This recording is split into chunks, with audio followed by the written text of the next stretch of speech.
ഇന്ന് ഓവിമോളുടെ പിറന്നാളാണ് കേട്ടോ. അതുകൊണ്ട് തന്നെ ഞാനും അമ്മയൊക്കെ കൂടി രാവിലെ തന്നെ അമ്പലത്തിലേക്കൊക്കെ ഒന്ന് പോയിട്ട് വന്നേ. ഇപ്രാവശ്യം നമുക്ക് ആഘോഷിക്കാനൊന്നും പറ്റിയിട്ടുണ്ടായിരുന്നില്ല കേട്ടോ. അതുകൊണ്ട് തന്നെ ഇപ്രാവശ്യം കുറച്ച് നല്ല രീതിയിൽ നടത്താമെന്ന് വിചാരിച്ചേ. അപ്പോൾ എല്ലാ ബന്ധുക്കളൊക്കെ വിളിച്ചിട്ടുണ്ടായിരുന്നു കേട്ടോ. ഫുഡിന്റെ കാര്യങ്ങളെല്ലാം നമ്മൾ പുറത്തുനിന്നായിരുന്നു കേട്ടോ ഓർഡർ ചെയ്തിട്ടുണ്ടായിരുന്നത്. ബിരിയാണിയാണ് ഓർഡർ ചെയ്തത്.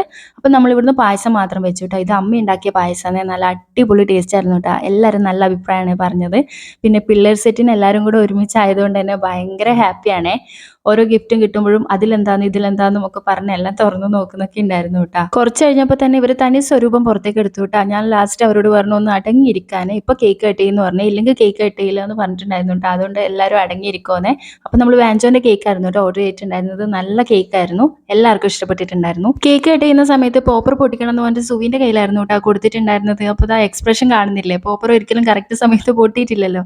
ലാസ്റ്റ് സുവി തോൽവി സമ്മതിച്ച് കൊടുത്തിട്ടുണ്ട് കേട്ടോ പോപ്പർ പൊട്ടിക്കാൻ വേണ്ടിയിട്ട്. കേക്കൊക്കെ കട്ട് ചെയ്ത് കഴിഞ്ഞ് കുറച്ച് കഴിയുമ്പോൾ എന്നിട്ട് ആ പോപ്പർ പൊട്ടിയിട്ടുണ്ടായിരുന്നത്. ഈ ഒരു ബർത്ത്ഡേ സെലിബ്രേഷൻ കൊണ്ട് നമുക്കുണ്ടായ കാര്യം എന്ന് പറഞ്ഞാൽ ഇതൊരു ഫാമിലി ഗെറ്റ് ടുഗെദർ പോലെ ആയിട്ടാ. കാരണം എല്ലാവരും കൂടി ഒത്തുകൂടുക എന്ന് പറഞ്ഞാൽ നമുക്ക് ഭയങ്കര സന്തോഷമുള്ള കാര്യമല്ലേ.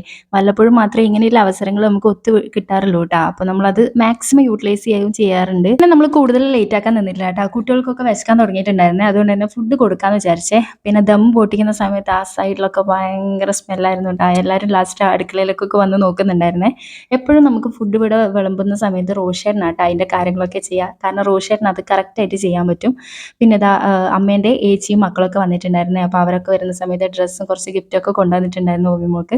അപ്പോൾ അതൊക്കെ കൊടുക്കുകയാണ്. സെറ്റൊക്കെ ഫുഡൊക്കെ കഴിച്ച് കഴിഞ്ഞ് എനർജറ്റിക് ആയിട്ട് അങ്ങോട്ടും ഇങ്ങോട്ടും ഓട്ടവും ചാട്ടവും ബഹളമൊക്കെ ആയിരുന്നേ. മൈക്ക് സെറ്റ് കൊണ്ടുവന്നിട്ടുണ്ടായിരുന്നു കേട്ടോ വരുന്ന സമയത്ത്. അപ്പോൾ പിന്നെ മേതുവും വിയോമും അതിൻ്റെ ഫ്രണ്ടിൽ തന്നെയായിരുന്നു. അവരെന്താ പാടുന്നതെന്ന് അവർക്ക് തന്നെ അറിയില്ല കേട്ടോ. ലാസ്റ്റ് പിന്നെ എല്ലാവരും വന്നു കേട്ടോ. അപ്പോൾ എല്ലാവരും കൂടെ ഒത്തുകൂടുമ്പോൾ ഭയങ്കര സൂപ്പർ ആയിരിക്കുമല്ലോ. ഡാൻസും പാട്ടും ബഹളവും ഒക്കെ ആയിട്ട് നല്ല അടിപൊളിയായിട്ട് ഈ ബർത്ത്ഡേ അങ്ങോട്ട് ആഘോഷിച്ചു കേട്ടോ. അപ്പോൾ ഇവരെല്ലാവരും ഒരുപാട് ലേറ്റ് ആയിട്ടായിരുന്നു വീട്ടിലേക്കൊക്കെ തിരിച്ചു പോയിട്ടുണ്ടായിരുന്നത്. അപ്പോൾ ഇതൊരിക്കലും മറക്കാൻ പറ്റാത്ത ഒരു ബർത്ത്ഡേ സെലിബ്രേഷൻ ആയിരുന്നു കേട്ടോ. ഇന്നത്തെ വീഡിയോ ഇത്രയേ ഉള്ളൂ. Bye bye.